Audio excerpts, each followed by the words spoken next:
सो जेके और फ्रेजर ने रनिंग का एक्सपीरियंस इतना खराब कर दिया था और ये जूते ने इतना फ्रस्ट्रेट भी कर दिया था कि इसके चक्कर में और इस 4000 के जूते को 2000 रुपए में परचेस करने के एक्साइटमेंट में और इसके पीछे पीछे ये एक तगड़ा जूता टेस्ट करने के चक्कर में मैं एक जूता भूल गया हूँ। और आप लोग भी कमेंट सेक्शन में लिख नहीं रहे हो कहीं पे भी कि सर आपका ये जो निम्बस है उसका एक्सपीरियंस कैसा रहा।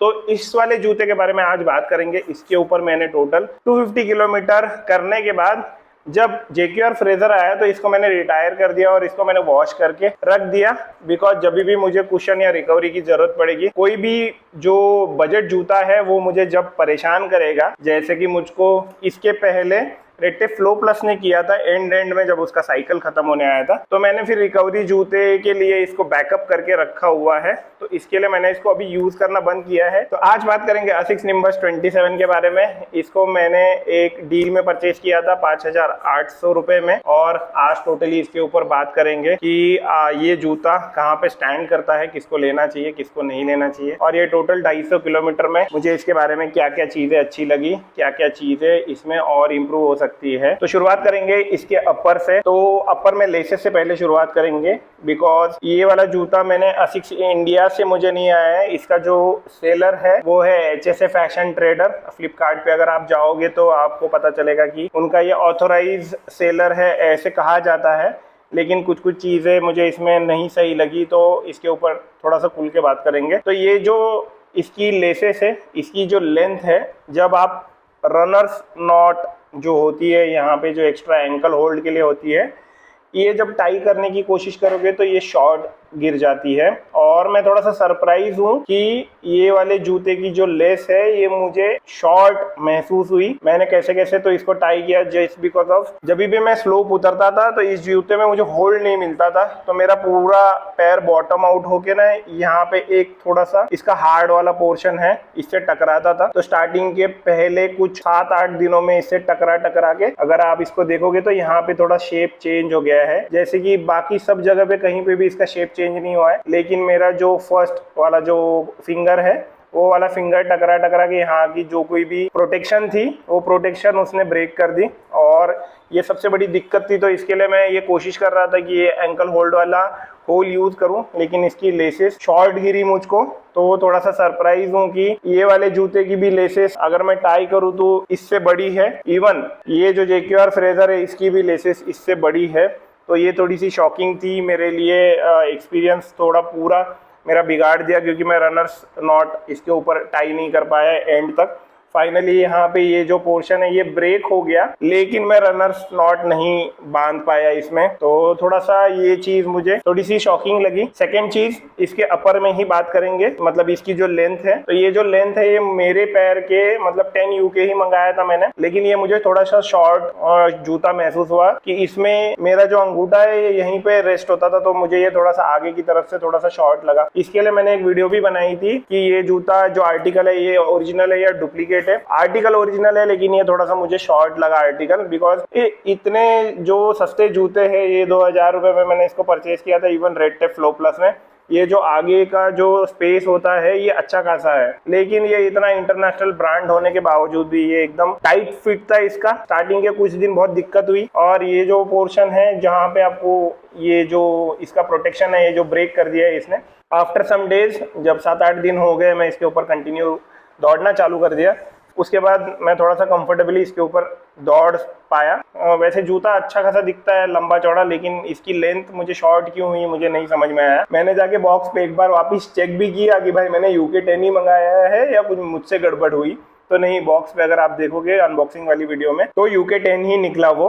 फिर लेसेस की एक बात मुझे बहुत अच्छी लगती है, लेसेस वाला ये जो सेक्शन है ये, और ये स्पेसिफिकली इसकी इनकी जो डिजाइन है, आई डोंट नो, मुझे नहीं पता इसको क्या बोलते हैं, बट ये वाला जो फील है, मतलब इसमें जब आप लेसेस खींचते हो या टाई करने की कोशिश करते हो, ये वाली जो इनकी डिजाइन है ये बहुत सुपीरियर है। मतलब ये डिजाइन होनी चाहिए हर जूता जो 2000 रुपए के ऊपर होता है उनको ये चीज उसमें एडिशनल देनी चाहिए। कोई ज़्यादा स्ट्रगल नहीं करनी पड़ती, इजीली आप यहाँ से ये दोनों तरफ से अगर खींच देते हो तो ये इजीली टाई हो जाता है, आपका थोड़ा टाइम बचता है उसमें। तो ये एक बात मुझे इसमें अच्छी लगी। ऊपर की लिप जो है ये यहाँ तक कनेक्ट है, तो इसकी वजह से इसकी लिप जो है अच्छी खासी फ्लेक्सिबल भी है, बट इसमें कोई होल्ड नहीं है। अगर आप कंपेयर करोगे तो यूएसपी ऑटो जैसा जो जूता है, इसकी लिप एक बेंचमार्क सेट करती है, जो आपके पैर को भी एक अच्छा खासा हल्का फुल्का होल्ड देती है। तो कुछ एक्सपेक्ट कर रहा था मैं कि ये थोड़ी सी स्टर्डी होनी चाहिए थी, लेकिन वो उतनी स्टर्डी है नहीं। अब बात करेंगे इसके ऊपर के अपर जो मेश है, अपर का मटेरियल है, ये मुझे इसका कैसे लगा। तो पॉजिटिव से शुरुआत करेंगे। इसका जो अपर मेश है ये बहुत मजबूत है। आप अगर इस जूते के ऊपर 1000-1500 किलोमीटर भी दौड़ोगे तो ये फटेगा नहीं। तो इसकी जो ड्यूरेबिलिटी है वो अच्छी खासी है। और यहाँ पे इसके पीछे की तरफ जब मैं इस जूते के ऊपर चला हूँ और दौड़ा हूँ, दोनों भी किया है मैंने इसके ऊपर, तो इसमें ये जो इनवर्ड रोलिंग वाली जो मेरी दिक्कत है, जब स्टैक हाइट ज़्यादा होती है तो वो हल्का सा मेरा पैर अंदर की तरफ रोल आउट होता है। ये वाले जूते में नहीं है, बिकॉज इसका जो बेस है वो अच्छा खासा बड़ा है, तो चलते टाइम कोई दिक्कत नहीं होती। प्लस यहाँ पे इसके ये जो इसका प्रोटेक्शन है, या यहाँ पे इसका जो ये पैडिंग है, ये इतनी स्टर्डी है कि आपके पैर को ना ये अंदर की तरफ रोल होने का मौका ही नहीं देता। तो ये एक बात मुझे इसके अपर में बहुत अच्छी लगी। बात करेंगे इसके मिड सोल के बारे में, और इसके मिड सोल की वजह से ही मैंने एक रील बनाई थी जिस दिन मैंने 16 किलोमीटर दौड़ा था इसके ऊपर, और ये मेरा सबसे हाईएस्ट था। मैंने एक्सपेक्ट भी नहीं किया था कि मुझसे उतना दौड़ा जाएगा, बट उस दिन मैं दौड़ा और मैं थोड़ा सा शॉक था, बिकॉज मेरी उतनी एक्सपेक्टेशन नहीं थी। 10 किलोमीटर में मैक्सिमम दौड़ सकता हूँ, मेरे वेट के हिसाब से वही मेरी कैपेसिटी है। बट इसका जो सोल है, मिड सोल, ये आपको जमीन महसूस करने नहीं देता। आप कितनी भी कोशिश कर लो, आप कितने भी हेवी रहोगे, इसका जो मिड सोल है वो आपको कहीं पे भी महसूस नहीं होता कि जमीन पे पत्थर है, अनइवन सरफेस है, ब्रोकन रोड है। इसका मिड सोल आपको कहीं पे भी वो महसूस नहीं होने देता। इसके सोल की वजह से मैंने इसको एज अ रिकवरी शू करके ऑर्डर किया था, बिकॉज 2-3 जगह पे अच्छी खासी इंजरी हो गई थी और वो रिकवर नहीं हो रही थी रेड टेप फ्लो प्लस की वजह से। तो ये वाले जूते ने उसको अराउंड 3 या 4 दिन में अच्छी तरीके से रिकवर करके दे दिया, बिकॉज मैं फ्लो प्लस पे कंटिन्यूसली दौड़ रहा था, प्लस जूता वो खत्म हो गया था, उसके बाद भी मैं उसके ऊपर दौड़ रहा था। तो जब ये जूता आया तो इसने वो 4 या 5 दिन में रिकवरी दे दी। प्लस मुझे रनिंग बंद भी नहीं करनी थी मेरी, बिकॉज अब वो एडिक्शन हो गया है मुझे। तो रेड टेप पे मैं कंटिन्यूसली दौड़ रहा था, ऑल्दो मैं वो पेन लेके दौड़ रहा था। तो ये जब जूता आया, इसके मिड सोल ने एक अच्छी खासी रिकवरी मुझको दी। इसके मिड सोल को 10 आउट ऑफ 10। इससे कुशन, या जो लोग मोटे हैं या जो लोग हेवी है, उनको अगर कहीं पे भी नीज या कोई जॉइंट का प्रॉब्लम रहेगा ना भाई, ये इस चीज को मंगा लो, ये आपको डिसअपॉइंट नहीं करेगा। और एक बात मुझे इसके मिड सोल की बहुत अच्छी लगी, बहुत मतलब बहुत दाद देने लायक है, इसकी एनर्जी रिटर्न बहुत बढ़िया है। 16 किलोमीटर एक्सपेक्टेशन के बाहर था और आने के बाद जरा भी थकावट नहीं थी। इसकी जो एनर्जी रिटर्न है वो तारीफ के लायक है, बिकॉज मैं प्लेटेड जूतों का बहुत ज्यादा फैन रहा हूँ रेड टेप फ्लो प्लस की वजह से। मुझे माफ करना उसके लिए, बिकॉज मैं प्लेटेड जूते बहुत देखता हूँ और मेरे पिक किए हुए जूते भी प्लेट रहेगी ही रहेगी। इवन आप सेगा एडमायर को भी देख लो तो इसके यहाँ पे बीच में भी एक छोटी सी प्लेट है। तो मैं मोस्टली प्लेटेड जूते देखता हूँ, लेकिन ये कुशन जूता होने के बावजूद भी इसका एनर्जी रिटर्न बहुत सही था। तो इसके एनर्जी रिटर्न के लिए भी 10 आउट ऑफ 10, बिकॉज इसकी वजह से मेरे पास रनिंग का एक कॉन्फिडेंस आया कि मैं इतनी दूर डिस्टेंस तक दौड़ सकता हूँ, वो भी without any gel, without any energy. सिर्फ एक इलेक्ट्रॉल का बॉटल लिया था 400 ml का, और उसके ऊपर मैं दौड़ा था। जितनी भी एनर्जी थी पूरे बॉडी से लगी, और ये जूते ने मुझे उसमें अच्छा खासा सपोर्ट दिया था। अब बात करेंगे इसके नीचे के सोल के बारे में। तो ये भले ही डिज़ाइन आपको इतनी सी दिखती रहेगी, लेकिन ये पॉइंट्स कुछ ऐसे हैं, और अगर आप देखोगे तो इसका जो मिड सोल है ये यहाँ पे है, और इतना सा ही इसका नीचे का सोल है, लेकिन आपको ग्रिप में कहीं पे भी डिसअपॉइंट नहीं करता, वेट हो या फिर आप ड्राई में दौड़ोगे। हाँ, रेत में मुझे थोड़ा सा इसने परेशान किया है, लेकिन उसका स्लिपरी जो परसेंटेज है वो इतना नहीं है कि आपको कॉन्फिडेंस नहीं मिलेगा कि कहीं पे लूज ग्रेवल रहेगा या कहीं पे भी रेत रहेगी, तो वहाँ पे डिसअपॉइंट नहीं करता। लेकिन वहाँ पे 20% ये ट्रैक्शन लूज करता है। लेकिन वेट और ड्राई जहाँ पे एकदम नॉर्मल सरफेस है, वहाँ पे इसका ये जो छोटा सा डिज़ाइन है, और अगर आपको ऐसे लगता रहेगा कि ये जल्दी वेयर आउट हो जाएगा, तो नहीं, अगर आप देख सकते हो तो 250 किलोमीटर मैंने इसके ऊपर कंप्लीट किए हैं और इसके ऊपर वेयर एंड टेयर कहीं पे भी नहीं दिख रहा है। And I am extremely sorry कि मैंने इसके ऊपर कोई ना स्टडी नहीं की है कि इस मटेरियल को क्या बोलते हैं, बिकॉज मैं बैक टू बैक बिजी रहा हूँ। तो ये जो इसका मटेरियल है, ना ही ये एकदम हार्ड प्लास्टिक की तरह है, ना ही ये इजीली वेयर होने वाले रबर की तरह है। तो ये वाली जो नीचे की सोल है, इसको कहते हैं असिक्स ग्रिप, जो कि आपको इस सिंपल भाषा में बताऊं तो जो टायर का जो कंपाउंड होता है कुछ उस तरीके का ही ये जो मटेरियल है। थोड़ा सा गूगल सर्च करने के बाद पता चला कि ये जो है ये थोड़ा सा ड्यूरेबल रबर है, तो ये इतना जल्दी ख़त्म नहीं होगा या जल्दी वेयर आउट नहीं होगा। कुछ इस तरीके का ये है, यहाँ पे लिखा हुआ है देखो असिक्स ग्रिप। तो कुछ इस तरीके का ये रबर है। तो 200-250 किलोमीटर में ये ज़रा भी वेयर आउट नहीं हुआ, कहीं पे भी ऐसे नहीं लग रहा है कि इसका रबर ख़त्म हुआ। तो ये एक अच्छी बात है कि 1000 किलोमीटर तक आप इसको आसानी से खींच सकते हो। और इस रबर को पूरे सोल में नहीं लगाया हुआ है, जहाँ पे आपकी लैंडिंग है, जैसे फॉर एग्जांपल ये आपके टच पॉइंट्स है तो वहीं पे भी इसको लगाया हुआ है, क्योंकि ऑलरेडी ये जूता 300 ग्राम के आसपास है। तो इसको और पूरा सोल कवर करेंगे तो ये ज़्यादा हेवी हो जाएगा। बहुत सारी चीज़ें मुझे भी नहीं पता है, मैं आपके साथ जब एक्सपीरियंस शेयर करता हूँ मैं भी बहुत कुछ सीखता हूँ और आपको भी जो लाइव एक्सपीरियंस है वो शेयर करता हूँ। तो कुछ इस तरीके से ये वाले जूते में मुझे इसकी बहुत सारी चीज़ें जो पॉजिटिव लगी मैंने आपके साथ शेयर की। अब बात करेंगे इसके कुछ निगेटिव के बारे में। तो ऑलरेडी मैंने बता दिया कि ये जो लेस है ये इसकी शॉर्ट है। ये जो अपर की लिप है इससे मेरी थोड़ी एक्सपेक्टेशन थी कि ये थोड़ा सा सपोर्ट करेगी, लेकिन ये दो चीज़ें उसमें मुझे अपर में अच्छी नहीं लगी। और एक बात मैंने आपको जो बताई कि इसके अपर सोल में ये वाली जो लेंथ है ये थोड़ी सी मुझे शॉर्ट लगी, UK10 होने के बावजूद भी। यहाँ पे अगर आप देखोगे तो मेरा अंगूठा टकरा टकरा के ये वाला पोर्शन है उसने डैमेज कर दिया, या फिर आप बोल सकते हो कि मेरा जो फर्स्ट फिंगर है यहाँ पे इतना टकराया कि यहाँ की जो प्रोटेक्शन थी वो पूरी की पूरी गायब हो गई।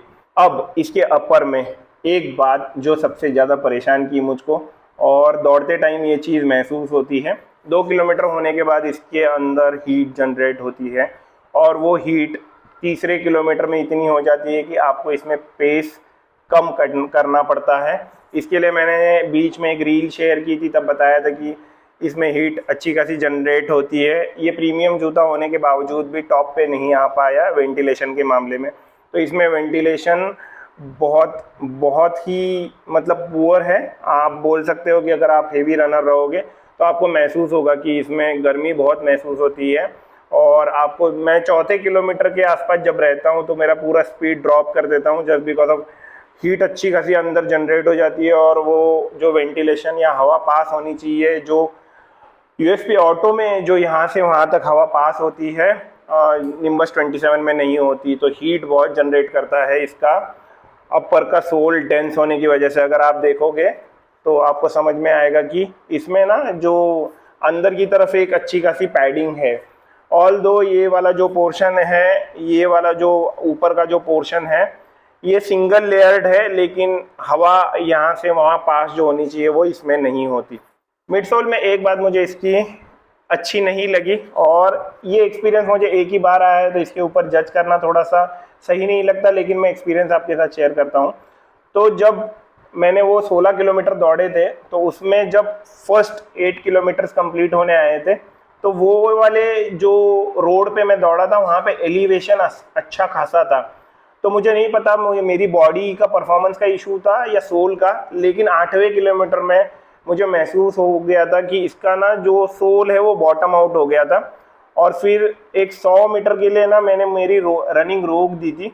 वो रनिंग रोकने के बाद जब फिर 100 मीटर मैं चला, वहाँ से मैं रिटर्न मुड़ा भी, क्योंकि वहाँ पे 8 किलोमीटर कंप्लीट हो गए थे। तो मैंने वहाँ से यू टर्न लिया। यू टर्न लेने के वो जो 100 मीटर थे उतना ही मैं यू टर्न लेने तक चला, और वो चलने के बाद मुझे ऐसे नहीं लगा कि इसका सोल बॉटम आउट हो गया है। फिर उसके बाद वापस वो फीलिंग नहीं आई। एलिवेशन वो वाले ट्रैक में बहुत तगड़ा था, तगड़ा मतलब वहाँ पे उस एलिवेशन की वजह से ही मुझे कॉन्फिडेंस नहीं था कि मैं वो 16 किलोमीटर कर पाऊंगा कि नहीं। बट उस टाइम पे मुझे ऐसे लगा था कि इसका जो सोल है वो फ्रंट की तरफ से बैठ गया है, बॉटम आउट हो गया है, ऐसे मुझे फीलिंग एक ही बार आई थी। फिर उसके बाद मुझे ये फीलिंग कभी नहीं आई। तो मे बी ऐसे हो सकता है कि मेरे बॉडी की लिमिटेशन हो सकती है, लेकिन मुझे वो जूते में महसूस हो रहा था। और पैर में ऐसे कोई फटीग नहीं था, लेकिन उस टाइम पे मुझे ऐसे लगा कि 8 किलोमीटर के बाद ये बॉटम आउट हो गया। इसकी सोल की जो स्ट्रेंथ है या ये जो सोल है, ऐसे लग रहा था कि वो पूरी की पूरी बैठ गई है। तो वही एक एक्सपीरियंस था इसके मिड सोल के बारे में। बॉटम के ग्रिप में मैंने आपको बताया सैंड कहीं पे भी आती है तो ये 20% अपना ट्रैक्शन लूज कर देता है। वेट और नॉर्मल जब सरफेस रहता है उसमें इसकी कोई दिक्कत नहीं है। तो कुछ इस तरीके से इसका मेरा 250 किलोमीटर का एक्सपीरियंस था। अब HSA ट्रेडर से लेना है नहीं लेना है ये सोलली आपका डिसीजन है, बिकॉज अभी रिसेंट में ही मैंने एक सर को जेलपल 16 परचेज करने के लिए बोला था और वो भी जूता HSA ट्रेडर्स की तरफ से आया है, तो उनकी एज सच ऐसे कोई कंप्लेंट नहीं है। तो मे बी मेरे यूनिट के साथ ये चीज़ रहेगी, ये कंप्लेंट जो मैं बोल रहा हूँ कि यहाँ पे ये जो मेरी जो लेंथ है वो थोड़ी सी मुझको शॉर्ट गिरी थी और जब भी मैं स्लोप उतरता था तो मेरा अंगूठा यहाँ तक आ जाता था। तो ये जो मेरी कंप्लेंट है ये मेरे स्पेसिफिकली मेरे यूनिट के साथ रहेगी। तो जो जो लोग हेवी है और कुशन के लिए जूता देख रहे हैं तो इसको डेफिनेटली आप देख सकते हो। जो मैंने 5,800 रुपये इसके लिए पे किए ये पूरे वसूल हो गए मेरे ये 250 किलोमीटर में, और ये जूता आगे भी इसके ऊपर हम दौड़ेंगे। तो इसके रिगार्डिंग अगर आपके कुछ क्वेश्चन रहेंगे तो आप मुझे कमेंट सेक्शन में लिखिए। तो इस वाले वीडियो में इतना ही। अगर वीडियो अच्छी लगे तो लाइक सब्सक्राइब शेयर। मिलेंगे नेक्स्ट वाले वीडियो में, तब तक के लिए गुड बाय।